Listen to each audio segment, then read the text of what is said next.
Welcome to the Scene Snobs podcast. What's going on, everybody? It's Hi. Tuesday, and you feel all right. Full House used to star on Tuesday nights too. That's it. That's all I got. That's the song. That was strong. That was special. I like that. I don't know that it was that strong. I think you're, just trying to pat me on the back. Yeah, I'm just lying. I'm just trying to be nice, but obviously it didn't work. So, we'll just move on to logic. That was terrible. And I don't know why you would bother doing that. You've embarrassed both of us. You've brought shame upon your house, and you live with dishonor. Wouldn't be the first time. Good evening, everybody. Welcome to the Scene Snobs podcast, everybody. I'm Mick Manhattan, of course. And I am Casey the Madman Plot. Pleasure to join. And we're here again on a Tuesday night. And if you're listening to this afterwards on any one of those podcasting platforms or on our YouTube channel watching this, we're here every week. We are. And we got very exciting news, dude. I mean, we do. What's our new exciting? We're 2 weeks away from our 2-year anniversary. Ooh, my goodness. Well, it's all a testament to your incredible work and thick-headedness. Thank you. I don't get enough credit. You don't, for being so stubborn and just a bull and just getting the job done, by gum. It's about time somebody recognized me for what I am. You are Mick Manhattan. I'm a international media conglomerate mogul. Onto yourself. Onto myself. Now, anyway, anybody who watches the Scene Snobs podcast knows that we are wacky and dumb and sometimes fun. And we're here tonight. Yeah, just a little bit. We're here tonight because we're going to talk about some very fun things with a very fun guest. But before we get to him, who is in the green room, and I can see him right now, very sexy beard on him. So stay tuned, ladies and gentlemen, especially you ladies out there. Yeah, because he is going to raise the heat, if you know what I mean. He's bringing the thunder down under in his pants. That's true. Yeah. We built him up so much, but we do have some of you watching. Oh, is this 20? Yes. Yes. I hope this is 20. It is. And I missed Michelle Tanner. You did. You did. She's in the closet right there. That's the first time I got that right. I pointed to the right side, Casey. Congratulations. No, I just did it. I'm so excited for you. It's all right, though. But you got it right the first time. And you know what? Let's just stop there. But I got it right. Victory. I went to point at you, and I pointed at the closet, and I got that right. And then I went to point at you, and you're on the same side as the closet. I don't know why I went the other way with it. Because your brain's doing weird stuff. I failed. Anyway, how you doing, buddy? What's new this week? I'm doing very well. It's been a fantastic week of work and really not much play, and that's about it. That's about everything I've had going on. That's pretty much been it. I did watch The Green Knight finally, which was great. Oh, how was it? Fantastic. Absolutely fell in love with it. One of the best Arthurian tales I've seen in a long time, that managed to play with more traditional styles while getting that. So getting that story across. Yeah. Buddy. I did want to check it out. I've read the story, the old poem, and I did want to check out the movie because I do like Dev Patel. Yeah, Dev Patel's fantastic in it, and I'm familiar. I really liked the poem. It was one of my favorite Arthurian tales, way better than Le Morte d'Arthur. And so, yeah, they did it justice. I enjoyed it. It's going to be artsy, but it wasn't so artsy that it took away from the actual story. And I think that's really important because if you don't, there's, the field in England, definitely went too artsy and just lost the freaking thread completely. So. Well, I wonder, do you like Arthurian literature and things like that? Mostly because you're from Connecticut? Well, of course, the Connecticut Yankee and King Arthur's Court. That's like one of the three things we had. We have the Hartford Whalers and Mark Twain, and then Colt, but we don't really talk about the guns part anymore. It's very fair. Actually, I was on TikTok. Now we talk more like the Edith Wharton estate. I was on TikTok, and I can't remember where it was, but it was in Connecticut, and I wanted to ask you.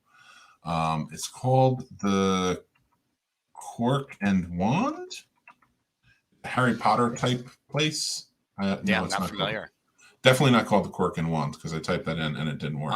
I'm glad that's what you just came up with, though. That's fantastic. It's like a coffee house, but it's like, but they also have like tons of stuff you can do or buy that's like Harry Potter themed. Mm-hmm.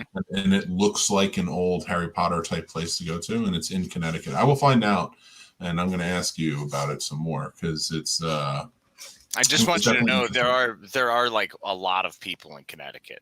So no, I know, and there's like a lot of places.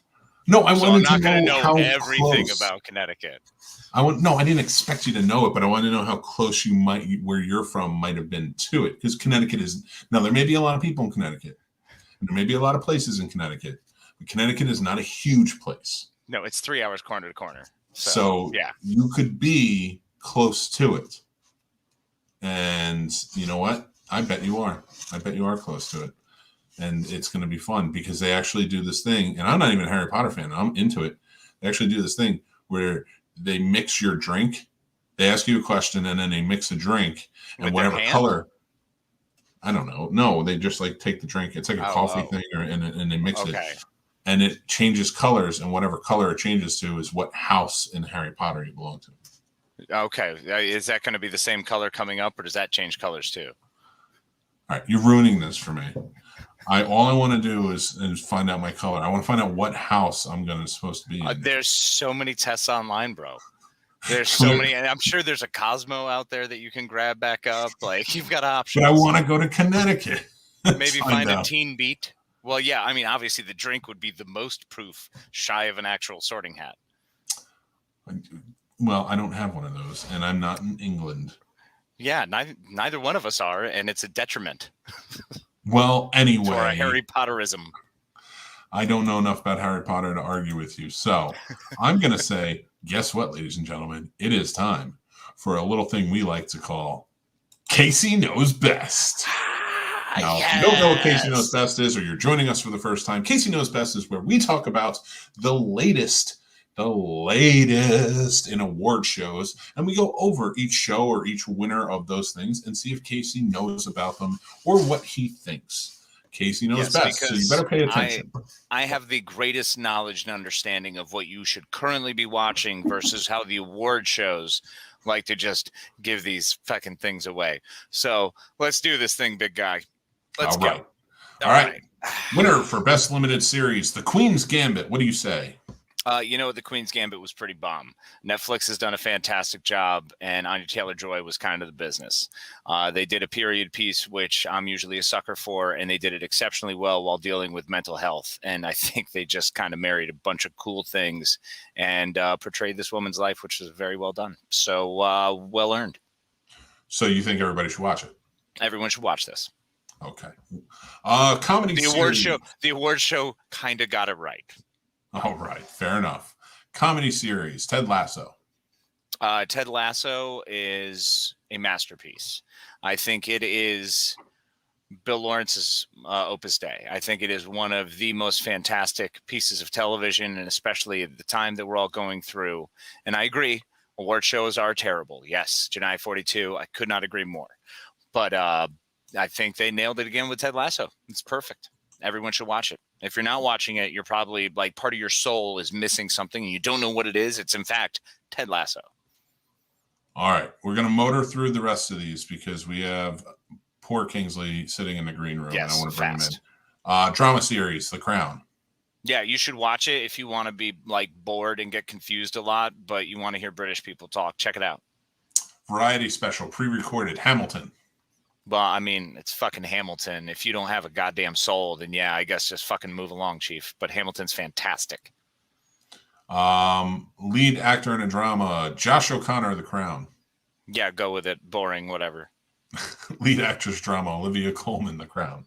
Yeah, she's a fucking amazing actress. Still boring. Go with it. All right. Lead actor in limited series TV shows, Ewan McGregor, Halston. It's Ewan fucking McGregor. It's fucking Obi-Wan playing a fashion designer. He's glorious. Check that shit out. Can't go wrong there. Lead actress, limited series and TV movie, Kate Winslet, Mayor of Easttown. Mayor of Easttown is fantastic. I personally haven't seen it yet, but everything I've heard is wonderful. The previews look really cool, so I can't wait to settle in and slice that up. So definitely check it out. So you recommend that? I highly recommend it. Okay. I'll go with the flow because everyone else seems pretty hip to that one. All right. I'm going to skip the writers and directors. As much as we love them, I'm going to say competition series, RuPaul's Drag Race. Yeah, I mean, it's RuPaul's Drag Race. It's either that America's Next Top Model moving along. Jason Sudeikis, Ted Lasso, lead actor, comedy. Yeah, he's fantastic. Ted Lasso is probably one of the greatest television series you'll ever invest in your entire life. So if you haven't yet, please check it out. Lead actress, comedy, Jean Smart and Hacks. Yeah, Hacks is, I guess, supposedly funny. I don't fucking care. It's one of those AMC shows or Peacock. No. That's an HBO Max show. Oh, it's an HBO Max show. Sorry. But a lot of people have said it's great. That's wonderful. Yeah. The flight attendant apparently is great, too. There's a lot of these that are out there floating around that are fantastic. Haven't seen them yet. Got other shit to do. Jesus. I did like Hacks personally. I got to fucking prep for Dune, bro. Do you know how much effort that takes? Not to mention with Star Trek week, I had to do nothing but watch Star Trek. You think I'm going to interrupt that with more comedy shows, whatever? And Brooklyn Nine-Nine just fucking ended. So, I'm a little hurt. I have to recover. Yeah, so I need some, it's beautiful. Carrying on. I'm going to bail on this. What? But we didn't get to the John Oliver part. I didn't even get to tell you how fucking awesome Last Week Tonight is. And if you're not watching it, that was the very next one too. It's the most brilliant satirical political conversation about news and things that are informative, while also giving you a bit of a reality check, while trying to make you laugh because some of the information is fucking terrifying. So check it out. All right, I am going to bail on it though. Let's fucking eject and let's get to our boy. I'm only going to say this: Brett Goldstein and Hannah Waddingham for Ted Lasso. Love it. Because Ted Lasso is one of the greatest shows on television. I'm going to bring our guest in, and then we're going to talk about a few things. We have a few things on the docket tonight. Let's see if he is ready. But we're going to welcome him anyway to our good friend and the man who runs Main Street Cinema. You better be aware. That is Mr. Kingsley Jefferson. Kingsley! Oh my God, where'd he go? Where'd he go? I'm right here. Hey, what's going on, guys? How are you guys doing? Sir. I missed. Yeah. How's it going, guys? Thank you for having me. You have enough light? Dude. I'm blinding myself here. You do. You look fantastic. Jeez, I try to keep that ghoulish blue is what I'm going for all the time. Now I know what those makeup pad things are for the shininess. I can see myself glistening on the screen here. It looks good. Well, it's delightful. It's your jovial, joyous nature that just radiates. That's all. Yes. While I can remember, I would like to piggyback and say, watch Ted Lasso. It's the only reason I care about the Emmys on Sunday. Mm-hmm. All of the wins were the best. And that's it. It's a genius show. Get Apple TV or find it from one of your friends that has an iPhone. Everyone gets it for free. Hacks is okay. Flight Attendant's better. All right, exactly. Boom. There it is. Comedies. Yeah, I absolutely adore that show, and everybody should watch it. I agree with both of you. I will say this though, we did get one thing I want to get into. Well, first, I would rather talk about Kingsley because it's better than talking about this. So Kingsley, tell us a little bit about yourself. Tell us. I want you to tell us about yourself. Tell us about Main Street Cinema. And I want you to give us a movie recommendation for Halloween. I want something that comes from like the vault.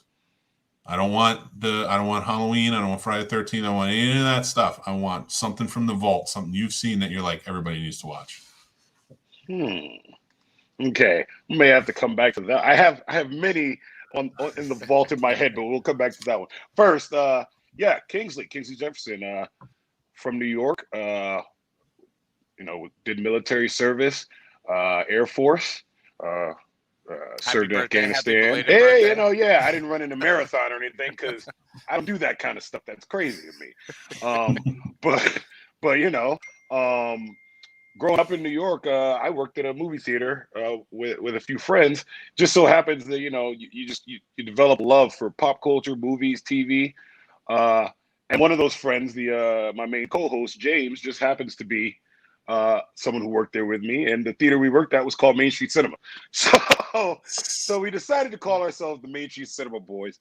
Sometimes we drop the boys because there's girls on. But, boys, girls, at this point, it's you can say whatever. So we'll just go. Whatevers. Yeah, we'll just the go Main Street Cinema Gang. Yeah, we just the gang. Gang could be the wrong connotation. Let's just be careful. I'm just saying, we might want to consider it. Main Street it's all good. We could be a gaggle. I don't know. We need hooligans. Unless it's myself and another, then it's not a gaggle. Then it's more of a duo. Right. Right now we're up and running on Main Street Cinema, boys. It is everything all at once because we're throwing everything at the board. We're in podcast form, we're in YouTube form, we write chat. We got some writers that posted things separately. But really the main goal of what we try to do is tell you if it's worth your time, because we waste a lot of our time watching almost everything. I mean, I know I have my catalog on what I watch daily plus weekly, like shows, which ones are airing now, plus the ones in stream, plus the movies. You got to fit a lot in there, So I just try to tell you whether you should catch it, wait for it, whether it's something's free, you're going to pay for it, or if it's just not worth your time, period. But there's usually within every genre someone who might be interested, and even something that I'm saying, don't watch this. So those are really rare. I try to go, this movie is a little off the wall, but I bet I know 7 of you that'll really enjoy this thing. So that's what I try to look for, and it's fun. I've been having fun. Got to get to meet other creators and everything that are all about this this field. Just pop culture, movies, music, everything, and I've known Casey for a while, and I'm just glad that I was able to connect with him because I was asking him questions about it in the beginning. But glad to be here, and I will get you a movie for Halloween. And you want one that's not, so we're going to go over genres, and my favorite kind is, comedy horror. So maybe not one everyone's seen. I'm sure you guys have seen it. But I'd go with Slither. Yes. Ooh. James Gunn, buddy. That is one of my all-time favorites. Good, Nathan Fillion, Yeah. Elizabeth Banks, one of her earliest roles. Yes. Michael Rooker, who crushes it all the time. So I love that flick. Excellent choice. Yeah, you know what? You know what I really like about you choosing that? Yeah. That's one big thing. I love it. I love it so much. I got one too. I got one at Spirit Halloween. They have him in the egg, and the big giant one. Oh, it's so cool. I just picked it up the other day. But to go back to Slither, it's a movie that I think I've never heard anybody say they don't like it, especially if they're in horror. But it's one that isn't recommended often.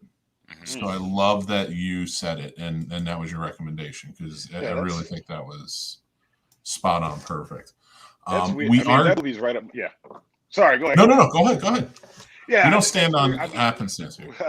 Weird to me that's right up my alley though, because not so much James Gunn, but Nathan Fillion. James Gunn's obviously James Gunn. You got exactly what you expect if you watch that, and you go forward in his career, still the same kind of elements. But I didn't know him back then the way I know him now. So when I go back and watch it, I can tell. But Nathan Fillion, and Elizabeth Banks and Michael Rooker, those are those key elements. And it's just a cool movie. It's a fun one. It's one that you can kind of just have on and just bang through, and it's lighthearted, and it's just at the end of it, you're like, that was a silly, fun little romp. Oh yeah. But I've seen people be scared watching it, because there's some moments when people are getting that slashed bathtub scene. It's pretty gross. Yeah. More than anything, it's pretty gross. Well, that's it. You can see that trauma. He was growing from that trauma version, what he came from, and he still had the elements of that with the creature that he created, but it wasn't as far as trauma was. Oh yeah. Well, I want to say this. We do have some people chiming in chat, and we always love to get to them. Radar, what's up, buddy? Our winner last week. So won with Pillowcase last week, and it actually leads me into, I'm going to test you guys. All right. Ooh. Well, I'm going to test you, Kingsley, not you. Okay. And if you get it, we're doing a lot of horror challenges, and I want to get rid of these pillowcases so bad, and I only got rid of one so far. If you get it, then you win a Halloween 3 pillowcase. Yes. Ooh. No, you I have saw to- those come up. Witch. Ooh. I'm going to throw a quote out to you. It's a horror Oh, no. comedy. I'm sticking, you said you like horror comedy. I'm sticking with it. I'm going to Oh, give you a man. quote. You have till the end of the show to tell me Okay. what it is. Okay. And I'm going to go on honor system. But I if will. you Yeah. If I Google you it, I'll cheat, tell you. I'll just you tell you I know. cheated. So Yeah. here's your quote, because I'm Okay. also going to give another horror movie quote. It is not the same movie, and this is for anybody watching right now. And they Okay. have until next week to answer the question. But right now, this is for you, Kingsley. Here we go. Okay. Wait, I forgot what the quote was. That was awesome. That was the most suspenseful thing before the actual suspense. Listen, we are not well put together here. It was like Kiss the Girls. It was so many levels. We may have to kill my stepdad. You think about it, you let me know, and if you get it by the end of the episode, you take home the Halloween 3 pillowcase. And Radar, I got yours coming to you too. All right, and we have Ron Lippett says. Ron Lippett, hi buddy. Ron Lippett says that Ted Lasso is the GOAT and Hannah Waddingham's speech was perfect. Truly was. Oh, yeah. And she's fantastic. Hannah Waddingham is just glorious, man. Her character, everything she's done, she's just fantastic. And Juno Temple and her interaction is some of the funniest shit on the whole show. Oh, absolutely. Brett Goldstein, my man. He's Roy Kent is my hero. He's every fucking where. Roy Kent. Roy Kent. They told me not to swear up here. Gerard says Ernest Scared Stupid. That is his. He's giving us his recommendation. That's a good one. I like Very that cool. one. Okay. Radar gives us Demonic Toys. I like Demonic Toys. If you don't mind old school vintage flicks, the movie Ghost Story with John Houseman and Fred Astaire was outstanding. Another great recommendation. That is a good one. Yeah, it's an interesting one. I've checked that one out. I'm a big fan of House 2. If you're talking about silly off the wall ones, because the idea of breaking through your shower wall to find an ancient Aztec ritual going on with a virgin on a slab, it's a lot of weird shit going on. A lot of things to take in. Yeah, it never goes well when that happens. And it never has anything to do with the original movie. And it's wonderful. Which is why it's glorious. All right. I'm going to give the next quote so people have it. Oh, no, you know what? I'm going to make people wait until the end, but I will show them the prize. It is one more pillowcase, and this is the last pillowcase. So once this is one, we're going to the other stuff. So actually, I'm going to do this. I'm going to do, I don't know where I put it. All right. Oh, here it is. Okay. Whoever gets this one wins a Motel Hell pillowcase. And from Cabin 13, which makes awesome horror decor. Oh, yeah.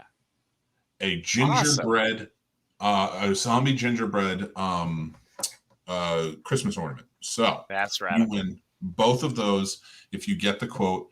And the quote is, I will just give it now, because why not? I think I must have one of those faces you can't help believing. All right. It's not going to be easy. I'm not making this easy on you people. I made it a little bit easy on Kingsley, but he's our guest. Yeah, I don't mind that one. I backtracked from Star Trek to remember. That's well, you can tell me anytime, and you win. Shaun of the Dead. And you win the pillowcase, sir. Congratulations. Yeah, when he comes out of the house. That's a funny scene. I'm just like, there are three movies. So I'm like, there are 3 times where they had to kill people's dads. Mm-hmm. I love it. Edgar Wright just loves murdering dads, man. Yeah. He really does. I wonder what he felt about his dad. A little bit of patricide, I would say. Yeah. Oh, yeah. And Radar says the fact that I can't buy a caterpillar from House 2 is a crime. Right, I'm sure bro? You could, Radar understands. All right, everybody. Our next topic tonight, and I really can't wait to hear what you guys think about this. We're going to dive into true crime movies handled by Hollywood. And here's what I want to know. With the thing that's happening with, the murder of Gabby Petito, it's been all over the news. It's disturbing. It's sad. And it's going to become a Netflix documentary. It's going to become a movie because it's all over the media. And it got me thinking, I was like, do I want to see stories like this in the media? do I want to see stories like this made by Hollywood? And I want to know what you guys think. Oh, Kingsley, please, you're the guest. Fire away, sir. Yeah. Do I want to see the stories like this in the media? No, Not the media. Media, they're always going to do that. I misspoke with them. Well, I mean, you can still answer that question. Do I want to see them? No, but you're going to see them because it's the media. It's going to cover them. It's the way they cover them because media can still do like a true crime editorial instead of just writing about the facts of the case. You know, so like Dateline. Yeah, they can still do that kind of thing. Do I want to see it on Netflix or Lifetime or any of those things? I can't say that I'm a big fan of true crime. I've watched some because of the actors who were in them, like the one with Zac Efron where he played Bundy on Netflix, and some other ones like that. But I know that even those got flack because of things that if I was a victim or related to the family, I'm related to the victim as a family member, I wouldn't want to have to sit there and do it. So, I mean, it doesn't really interest me, and I kind of get where they're coming from. I just think, yeah, there's enough bad people in the world. You don't have to keep showing me. You have to keep showing me documentaries and movies about it. But some people are into that.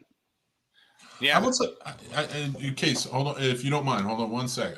Just to add to that, because I know you're very passionate about this, and I want to let you go, if that makes sense. Absolutely. And I love your rants. So, well, my big feeling on it is, first of all, when it comes to Hollywood and movies, I'd rather see something original than something, or even if you're taking like ripped from the headline sort of thing, like something like Wes Craven did with Nightmare on Elm Street. Those were two true stories in his life that he just kind of mashed together and made this entity that was just truly beautiful and wonderful horror movie.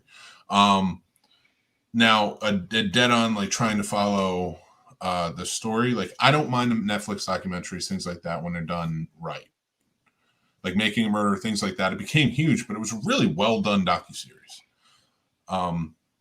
It's the scripted movies that come out that are taking way too many liberties with the story and how they portray the victims that I'm just kind of like, and sometimes how they portray the killers that I'm like, killers, yeah, exactly. Like Zac Efron didn't do a bad job as Ted Bundy, but he's made him seem hot. Yeah, it's Zac Efron playing fucking Ted Bundy. Are you kidding me? I'd go that to dinner hunk with him. of man. Are you shitting me? I would absolutely be enthralled with that man. That's some horse shit. Yeah, I don't want to see him idolized in that way, but that's fine. Sorry, I'll get there. No, but that's a great point. And you do stuff like that, and it's like you're over sexualizing this horrendous thing that we just watched for days in the media. That of course is going to be shut out in a couple of days now that it's solved because the media sucks and they don't care about anything. And then you're going to get a movie about it, and it's just going to be, what are you doing? Like seriously, like. This is how you treat a 22-year-old girl. I don't want to watch a movie about that. I don't want to watch a movie that you're going to make about that. I may watch a Netflix documentary and learn more about the case because they'll go in depth, but I don't want to watch your movie about it where you're going to put some sexy star playing the boyfriend. I don't know who. I'm a millennial, so I don't have. I was born in the late 1900s. One of the Jonas Brothers. I don't know what these kids are watching nowadays. It's Nick Jonas playing him. I know him. It'll be The Rock. So I was thinking The Edge. Oh, yes. Maybe Christian in there too. Why not? Oh my God, they'll play the parents. And listen, let me tell you something about Edge. He was great on Haven. All right, I love that show. It's still one of my favorite shows. With that Eric Balfour giant face. You shut your mouth about Duke. Shut your mouth about Duke. Duke was a hero. He gave up everything. I got get out of here with your Haven. But Mick, you were right. Yeah, I totally. He just left a little bit. I agree with Mick. Before you go, Casey. The two biggest problems that you have when you're watching it is the glorification of like the perpetrator, because you have that situation where these actors, when it's scripted, like Mick said, you have these situations where you're making this person not seem so bad. Even the one that was on Peacock about the doctor that it was Joshua Jackson. Great job, but there were episodes where I was like, he didn't seem like that bad of a guy. Terrible fucking guy. Terrible guy. Yeah. But you're making me. I'm watching the episode and be like, oh, this isn't so bad. It's humanizing that aspect. That's just uncomfortable. We don't need that. We don't need that in our lives. Personally, it's good. It's good for the show. But other than that, the victim blaming that comes because of the situations they show that the person putting themselves in with this perpetrator that's being glorified. So you just have a double whammy of just poo. And that's all I see when I'm watching. Like, exactly, that's what it is. We already have a glorification. Who's at fault, though? We already have a glorification in the media that's happening. So the media is already building these people up and already has built them up. For years, we've already been the stars are the serial killers. It's been terrible, but it's what we've seen. And the victims are the ones who usually have to fight for their innocence, for the proof that they deserve to die in a way, is the way it's seen through the media's lens in a lot of ways. And it's fucking disgusting that they would dare set it up that way. Hollywood is doing the exact same thing to make you humanize and then glorifying these people. The same thing we saw happen with Charles Manson. It's a terrible fucking thing that happens, but that's where you get these sycophants and these people who want to follow that line, who want to be part of that because they get trapped and roped into it. The docuseries are fantastic because yes, you still get, leaning one side or the other, but you get more facts. You get the more of what actually happened in the story. You get better interviews. You get more firsthand accounts, as opposed to these Hollywood stories that are cut and changed and scripted. And, you're supposed to evoke a certain emotion and feel a certain way. So I'm very against the Hollywood version of these serial killer movies, unless they're the absurd ones, because I also enjoy the horror genre. So it's kind of stuck in the middle. True crime, I don't think you should really touch it. If there happens to be something similar that happens in a horror movie or a drama or whatever, thriller, okay, you pulled something from reality, art imitating life, imitating art, whatever. I get it. But going in that direction to the point where we start to like these people, that we're supposed to feel for these people and maybe understand them more. There's a certain degree to that's grimy and I'm not okay with, and it just becomes straight money making. Yeah. So where would you feel? Where would you feel? Because I feel kind of in the middle on something like Law and Order SVU, where maybe 6 weeks after something happens, they will make an episode. Yeah. And they'll change the names, change the story up, but we know who they're talking about. Yeah. We know what they're doing. But that is kind of like in the middle where I'm like, I'm okay with this because Liv and Ice-T and them literally trashed the person the entire episode. That's the thing. They're not saying that these people are great. Well, where's the balance? Where does the balance fall on the viewer too? So the viewer, where's the responsibility of the viewer to go out and try and find out the real facts of this? Like, when you go out and you watch that Ted Bundy movie, let's take that as an example. Yeah. And then you're like, okay. And then you go and you watch some of these docuseries that are, it's like, oh man, this dude was a monster. What did they do in this movie? Like, it's crazy. Where does that fall on us as the viewer to turn around and be like, okay, we have to remind ourselves that we're watching a movie about a vicious serial killer and, not like, oh, he's a wonderful person, That's actually something that my drama teacher brought to our attention. I think it was my senior year when he looked us dead in the face and said, remember, the audience is stupid. They need time to react to everything, and they're just going to feed into it. And that's what's going to happen. The audience is dumb, man. We're dumb. When I'm a viewer going into these shows, I'm dumb. I'm hoping to learn something. The problem is whatever I take from that is all I'm taking from it. So it's incumbent upon us to do the research and to dig. And unfortunately, we're dumb. many have said, and especially many acting teachers and throughout the years, it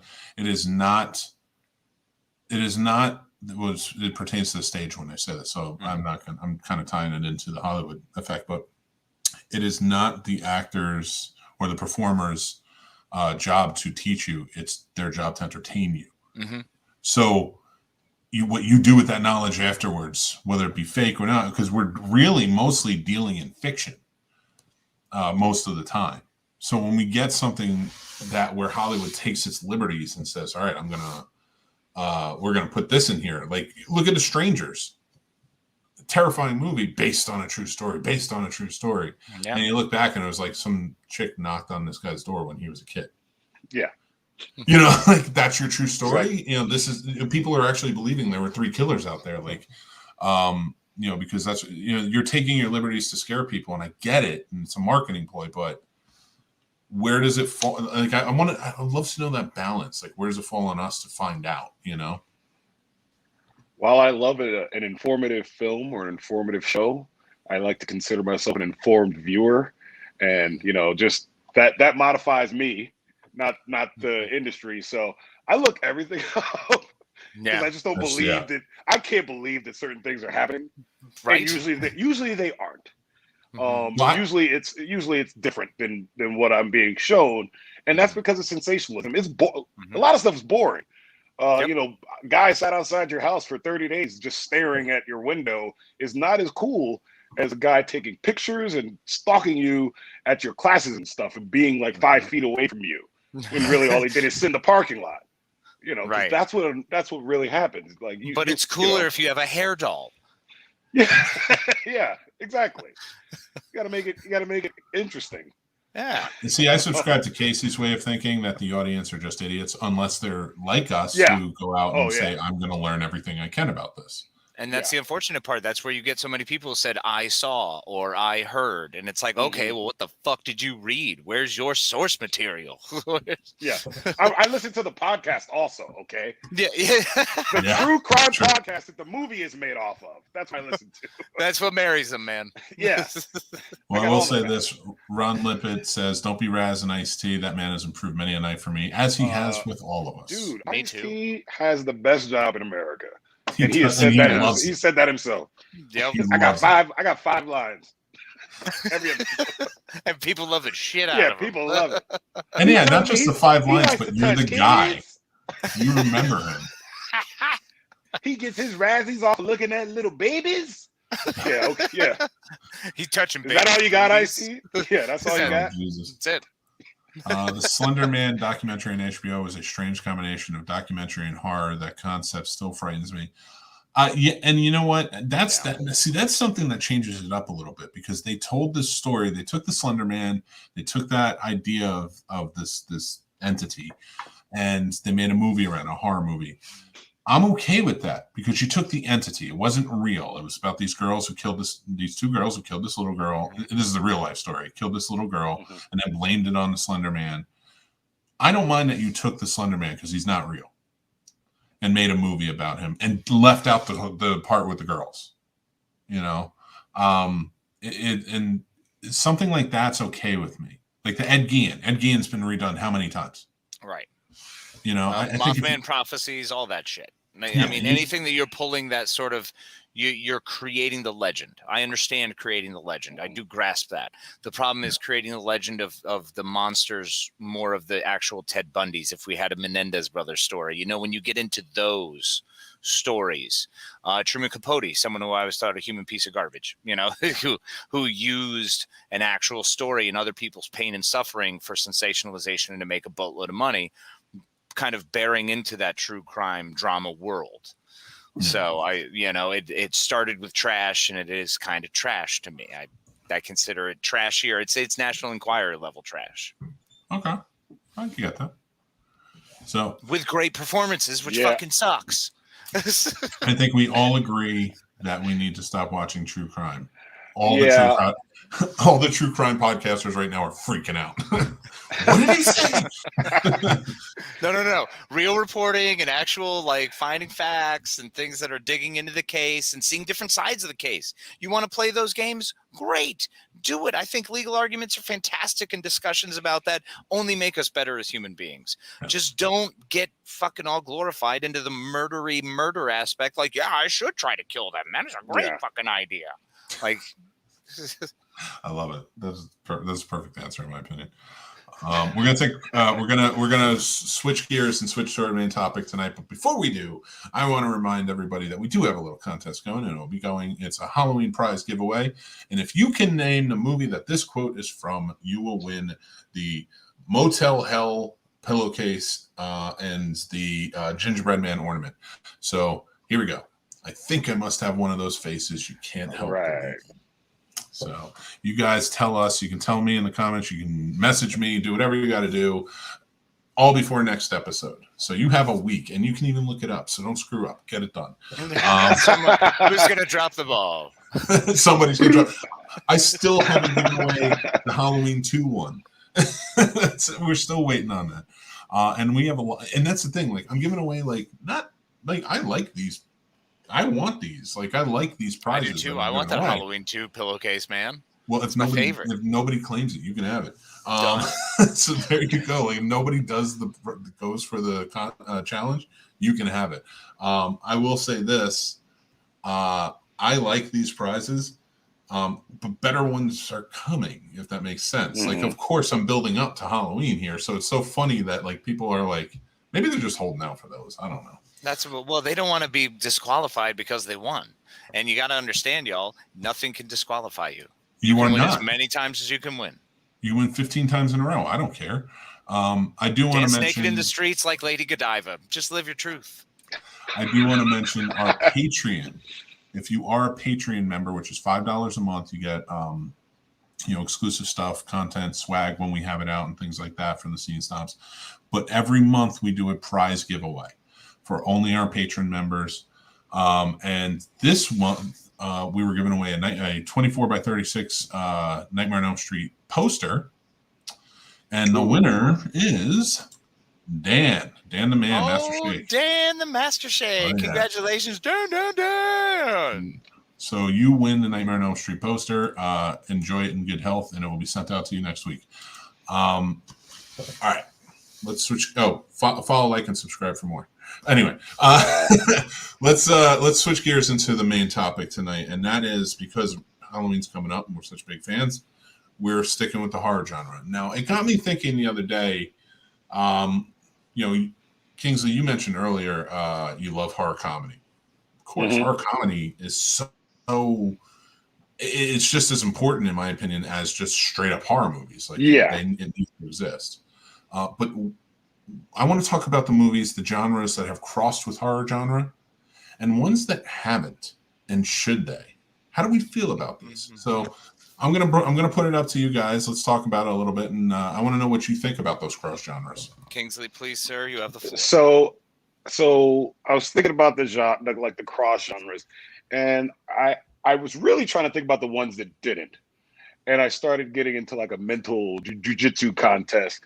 And I was starting to make up movies that were romantic horror comedy or like romantic horrors.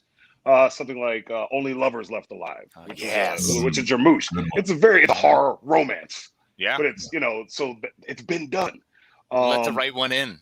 Kind of did that too. Really fun twist on that. Have you ever seen The Hunger?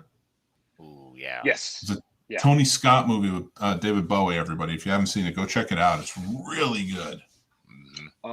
Psychological horror. You could think science fiction horror. I mean, that goes back to us being kids with Alien. Alien, like, Event Horizon really took all of it those and movies, just threw it. Sci-fi horror.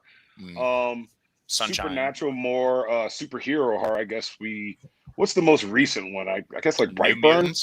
Brightburn. Well, I guess New Mutants. Would be horror, superhero horror, and then obviously the show, The Boys. I guess you could consider that horror when that chick is drinking the milk. That's pretty scary. Yeah. Wait. In The Boys, that's the most horrific part for you? That really, man. I wanted to turn the TV off when she's like, well, not when she's drinking, when he's like, he's tonguing that bag. They run a boat into a whale and like end up inside of the whale in the blood and guts, and the most horrific scene to you is titty milk. That scene was horrifying. Butthole exploding Invisible Man was pretty intense. That one got me. The Invisible Man was a good one when you talk about psychological horror. Yeah. A newer one for that would be like Possessor. Well, that's like body psychological horror. So you get like a 3-part mix, which brings back to Slither too. Yeah. Like I guess nature horror. There hasn't been enough good nature horror. It's something where like, Mark Wahlberg was busy doing science. Okay. All right. So Kingsley, I said there hasn't been enough good.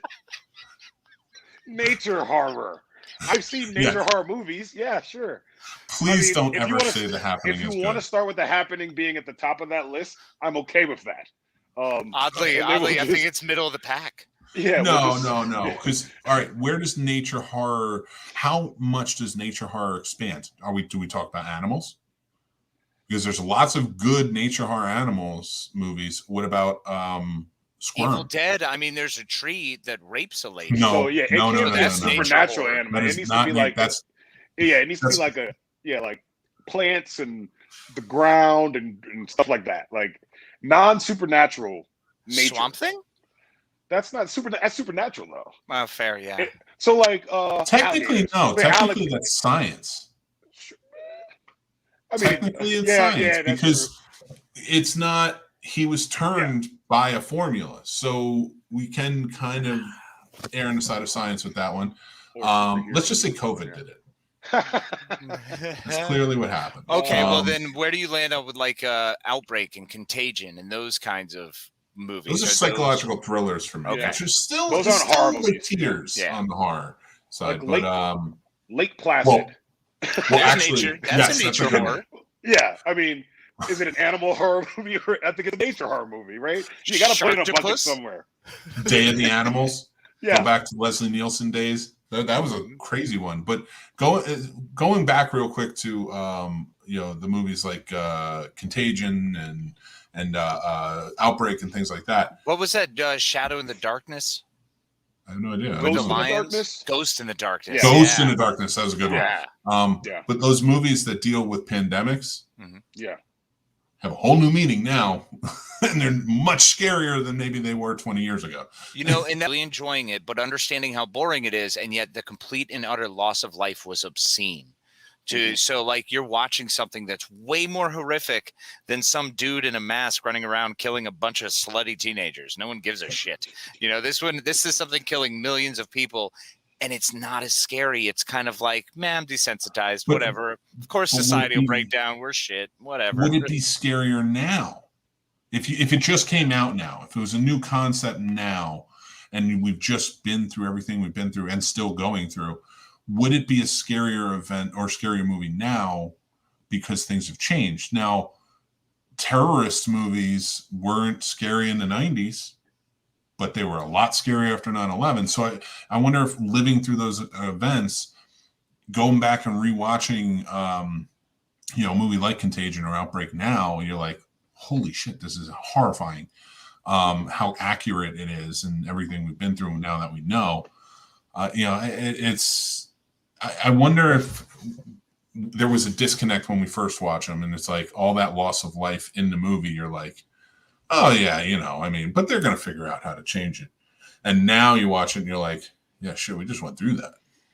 Like, it's so crazy to me because you don't get that with slashers. You don't get that with other movies unless like you have been attacked by a slasher or you have been attacked by a home invasion or something. But that is a very small, like a more personal thing. Like this was an epic scale. I think from what I got back some feedback from followers and friends over the last year is that it definitely was scarier. It was just more about the unknowing, and they were like, wow, this is happening now. Of course, it's not exactly what's happening now, but it was scarier to a lot of people when there was a resurgence of all these movies, Outbreak, Contagion, even like the Sci-Fi Network ones that suck, but they're out there in numerous forms to watch about some type of outbreak. And people were getting scared. And even now, when I rewatch them, I always liked Outbreak. But it's more kind of an action movie to me. Those Michael Crichton era, all those stories that he did. Yeah, and he was calling this from the beginning. Yeah. So it's definitely, I look at it different now when I see it.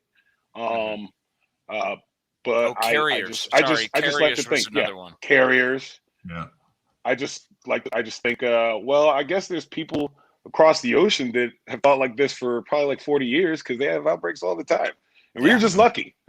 Over here, at least, in America, we're just lucky. And we're isolated. Even when Ebola remember Ebola outbreak happened during Obama's presidency? And I'm only using that as a date, people. Yeah. Yeah, like a time frame. All 16 people. Was it 16? I thought it was more than that. Something Well, I like mean, but again, like, I know I was watching it and I'm like, oh man, it really sucks. Again, it's like you're watching it in a meeting and you're like, yeah, that really sucks that that's happening, but we're good. You know? Yeah, it's Ebola. Like, come on. We're about as worried about that as bubonic fucking plague. You gotta dive in their. You gotta dive in their blood, man. Seriously, man, you gotta like lick their face when they're sweating profusely and like get up in it. It's horrifying. Like that's the other crazy thing is just read about the shit. Just learn. People have been studying. Virologists and doctors have been going to school and studying these things for a very long time. So, no. If you go outside, if you go outside your local hospital, they would say different. Don't read about it. I like to watch Casey's head.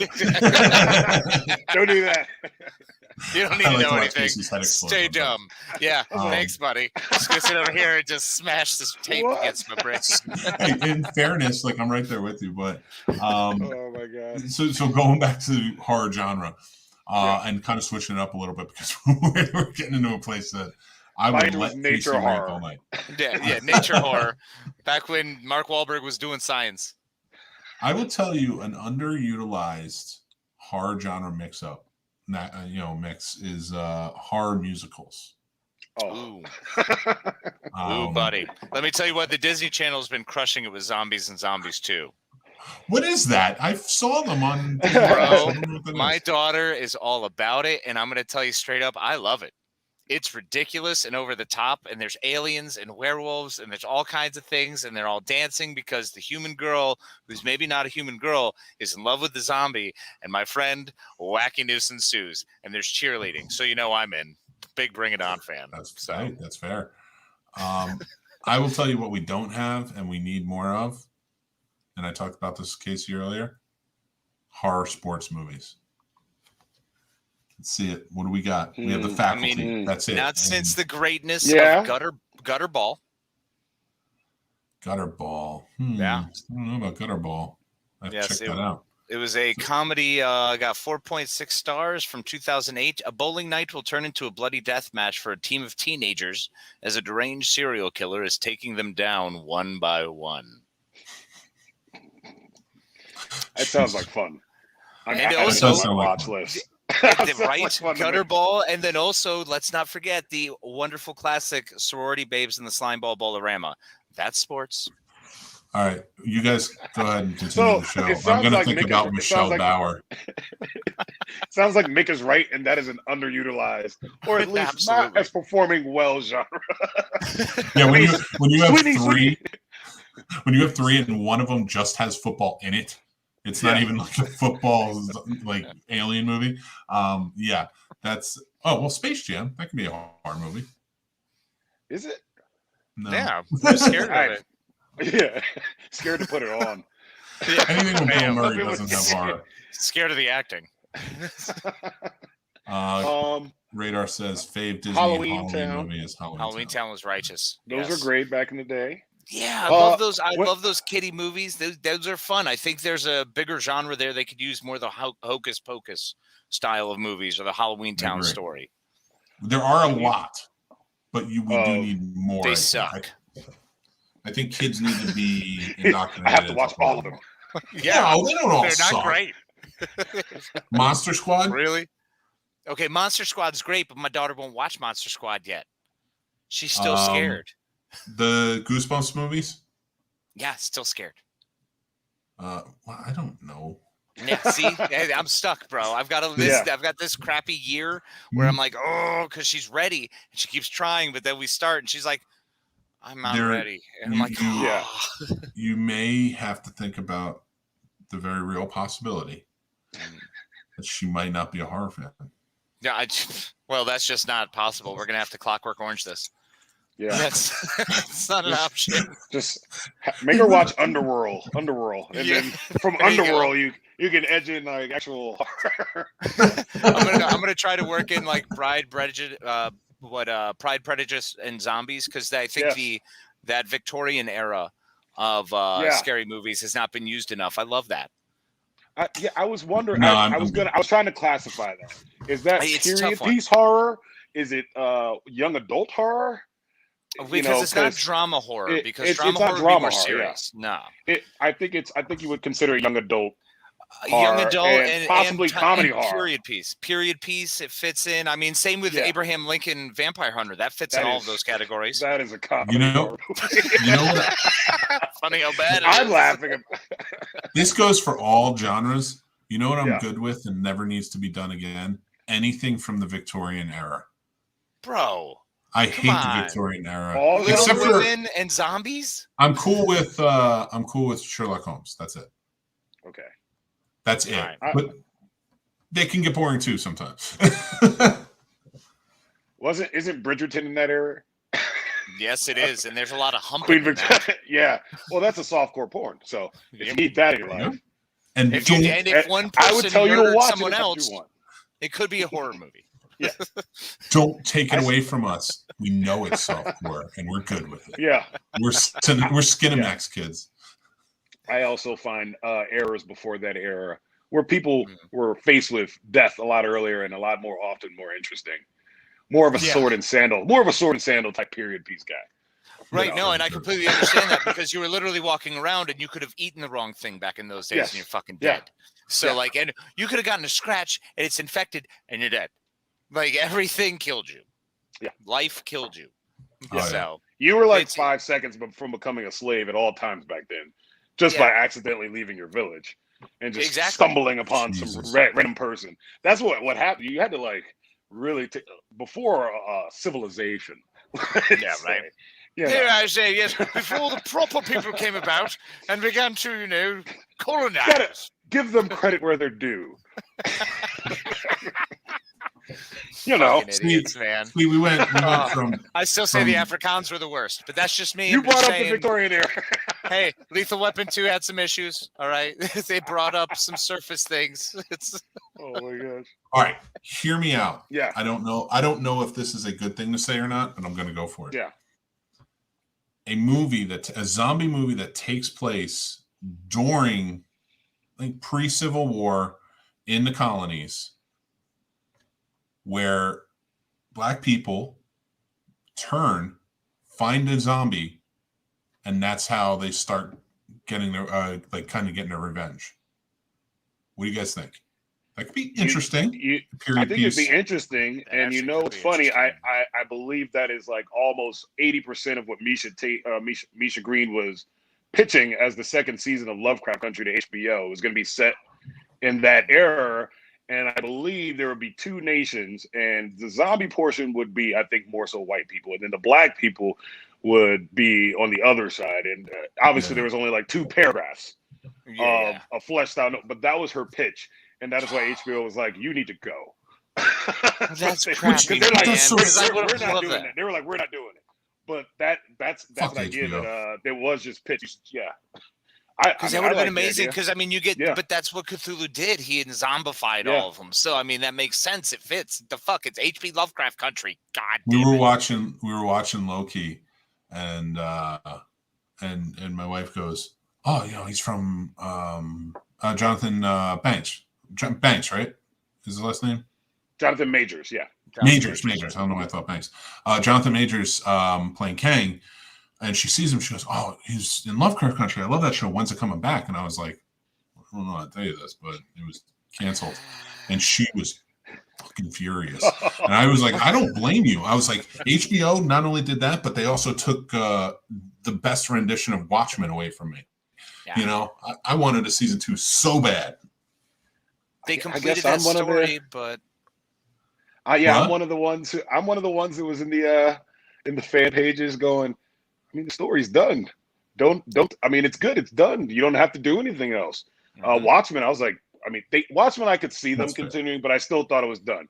Lovecraft Country, I was like, there is nothing unless they invent a whole new, they'd have to jump years and just have a new cast. Or it'd be an anthology thing like American Horror Story, and I don't want it to be that. I want that perfect season to come out and go. They had a book, and now they don't. And if I've learned anything from HBO, when they run out of material, sometimes things don't go well. So Yeah, they're, They just they're turn out the very one and lights. done.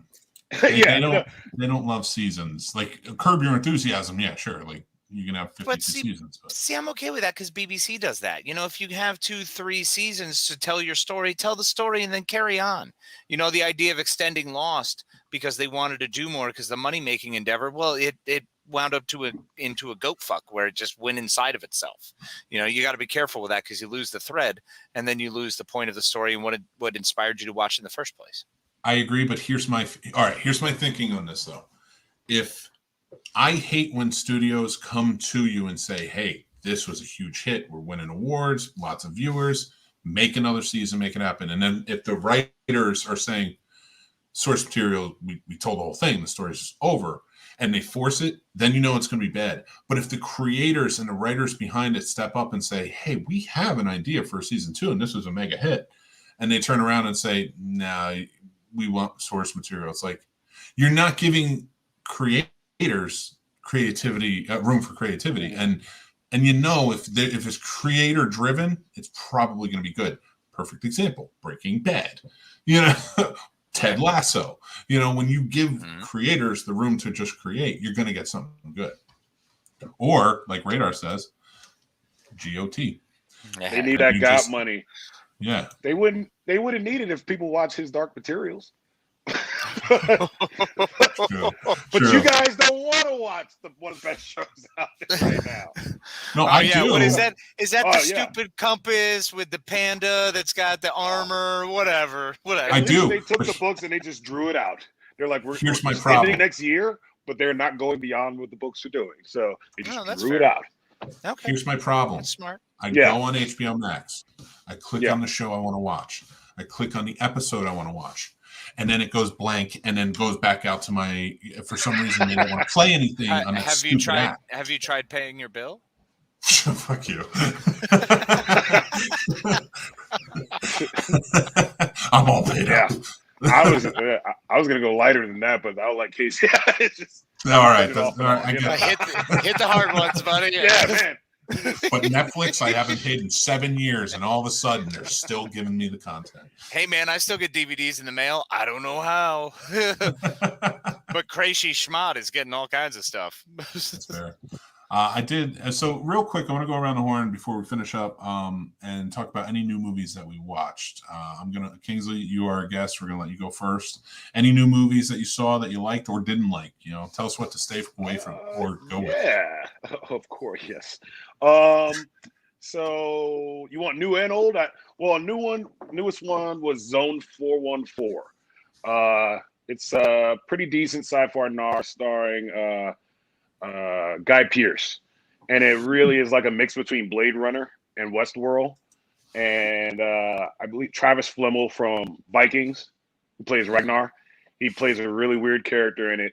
And it really is about AI and just a dark world that's created where, you know, there's an AI who wants to be human, and then there's humans who want to be AI, and it's decent. I would only really recommend it for hardcore sci-fi people and even those might say, hey, I've seen Blade Runner, you know, which you can't. Or Ghost in the Shell or whatever. Yeah, I've seen these things. Yeah. But that one was pretty good. Escape Room 2, horror, since we're getting into that today. Escape Room 2, I think, which they call Tournament of Champions, was a little premature because I didn't know who the hell the champions were when I watched it. Jumping the gun. I like seeing movies where people have to get out of rooms or they'll get chopped up, like Saw in Escape Room. And have to figure out clues, because I like going, you're a dumbass, while I'm watching it. You can do that all day. That should have its own category for horror movies, as mocking movies, the ones you can mock the fuckers at. Yeah. I'm gonna cut you off real quick and just say I've been typing in everything you've been recommending so I can get it together. And I thought you said, oh god, I thought you said Escape from 2. Oh no! And I typed it in, and all it brought up was Escape Plan 2. And I see Stallone everywhere, and I'm just like, there's no way he's recommending this. Isn't there going to be a 3? No, there is a 3 with Batista. Then there's going to be, it's good. Yeah, another one. Or there's gonna be another one. And there's another Expendables coming. Oh God! Hey man, let him make his movie. Yeah. I mean, the If Fast and man's the still Furious can have entertaining. 12 movies, let Stallone make his movies. Who cares? I All agree. right. You know what? That's a good point. I may not go watch it, but he can make it. But yeah, Escape Room Tournament Champions, fun. Not gonna blow you away, but if you like seeing that kind of stuff, it's not even that gross. It's just the puzzles and the rooms and the intricacy of that is pretty cool. If you wanted them to build a universe, you're not gonna get that. They didn't do a good job of bridging 1 to 2 because you probably needed movies in between. Malignant. I loved Malignant. I know some people did it, and that one. What would we consider that a mix of? That is supernatural horror. Yeah. Or what is it? I mean, but really, is it? It's just a ding in her neck. So I mean, it's still creature. Ruined Supernatural. creature. Oh, ruined it. Sorry, spoiler alert. Don't watch it. We have one rule, Kingsley. You can't ruin anything 2 years old within 2 years. 2 years. Oh my gosh. Sorry, guys. That's all right. You know why? It's just a movie. It's been a week. Well, Everybody's watching like, no, oh it's my fun. God. Yeah. But no, I love that. I love that when everyone's going to see it. It's not as scary as some would say, but I'd say the cinematography from Juan is some of the best stuff in that. James Wan is fantastic. There's just crazy stuff going on in that movie. Other than that, I'll just throw 2 more out. Vicious Fun, which just came out. All it is a movie about a meeting between serial killers, and someone stumbles into this meeting and has to figure his way out of being murdered by these serial killers. Amazing. Doesn't that sound fun? That sounds it is amazing. It's a comedy drama, so it's got some folks in it that people might recognize when they go to look at it. Like Dave Kochner, I know everyone remembers him. So I think that's. Oh, one more. Fried Berry. It is my new. Fried Berry. Check this one out. It is a South African sci-fi horror flick about the abduction of a deadbeat man who is then reinvigorated in life by an alien, but he has to go through some things that lead him to doing some pretty horrific acts. So this one is kind of this one's for the crazy people. This is the Psycho Gorman. Right. This is the Psycho Gorman type recommendation. Nice. If you haven't seen Psycho Gorman either, and Sweet. Those are my that's what I watched recently. Sweet.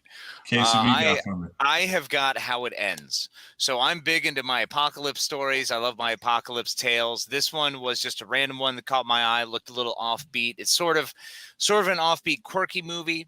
It's got a very big heart. Directed and written by Zoe Lister-Jones, Daryl Wine. Did a fantastic cast, man. The cast is what called me. Whitney Cummings, Tawny Newsome, Olivia Wilde, Finn Wolfhard, Logan Marshall Green, Nick Kroll, Rob Hubel. I mean, just huge names, but people that I love, and they're so funny. And this is one of the coolest end of the world stories because it's about a girl trying to get to a party, but it's done in this very meta way where she's also dealing with her self-trauma and trying to learn self-love in literally the final hours of the earth. It's beautiful. It is fantastic. And it really was funny as shit, quirky and lovely along the way. And I'm going to say something I don't say often. I put this on the level of Big Fish. All right, moving on. Which is huge because Big Fish is one of my all times, but it's that adventure tale. It's the story that you're going along with. It's the fact that you're being drawn into this tale in this cross section of this person's life. And it was really well done. I think the message that came how it ends. I think the message at the end is really what's nice. Is the happening above or below Big Fish? Okay, well, the happening can be further than the gum on my shoe.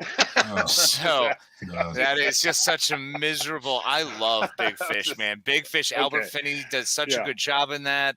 Like the roles that were in that. The story that that Burton brought to us was awesome, and it was fun and it was quirky, and I like that sort of fun quirkiness, but not so far as like Steve Zissou. That can be a step too far. So right. I will say this, and I'm going to bring up Radar's comment because Radar says one of the movies, old movie Cube 2, and he didn't like it, but Candyman. Now, I loved the new Candyman. I just watched it the other night. Thought it was fantastic. Can't say I love good cinematography, especially in a horror movie, and that definitely had it. And had a good original story that connected to the original movie, which I think was a great movie. And another one that I really like, starring Nick Cage, one of my favorites. I mean, if Nick Cage is in a movie, I'm going to recommend it. And that's Prisoners of Coastline. Oh, man, Sophia Boutella. Such a bonkers movie. It is very much an escape from New York, but just bonkers. Like, that's all I can say is bonkers. Can't wait.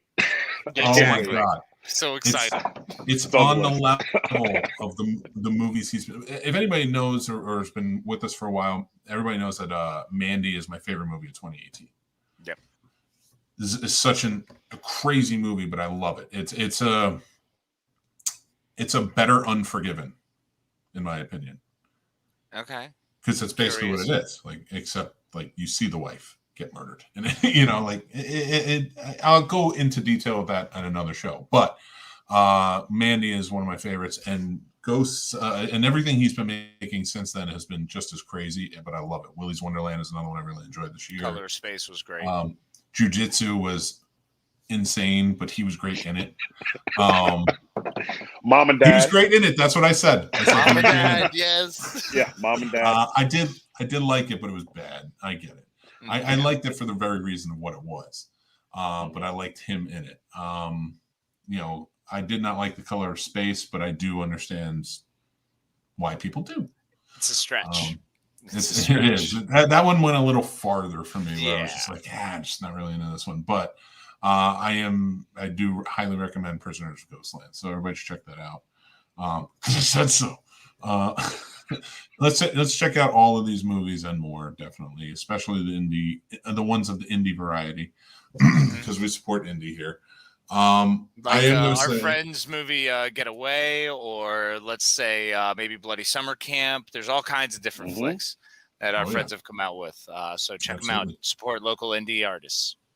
Absolutely. We had Hannah Fierman and Ryan James on to talk about their movie. And just so you guys know, you can still go and support them. They're getting ready to film it, or they did start filming yesterday. But they changed it. It's no longer the event surrounding A Peeping Tom. It is called Dark Circles. Okay. So you can go check that out and help out. Go over to the scenesnobs.com, and we have all of them up there. So I want to thank Kingsley. Kingsley, thank you so much for coming on the show tonight. Thank you, guys. It's good being here. Great time. On the recorded version, just bleep out my mistake there. Nah, we'll definitely keep it. We'll add like trumpets around it so everyone knows. Yeah. Hey, this moment, it's right fucking now. All the time. I don't edit that well. I can edit that well. I just don't. So when I say I don't, it's not that I lack the capability. I'm just like, oh, this needs to go up. Put